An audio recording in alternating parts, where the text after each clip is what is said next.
What up everybody, it's your boy Frenchiie. Welcome back to my channel. Today I'll be teaching you how to reset your iPhone 14 Pro.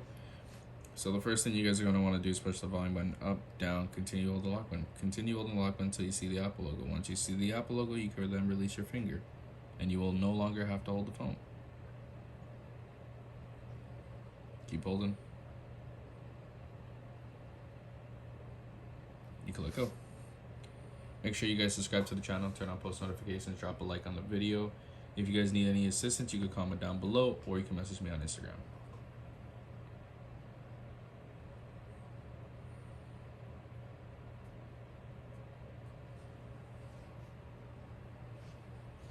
And there you guys go. Your phone has been reset.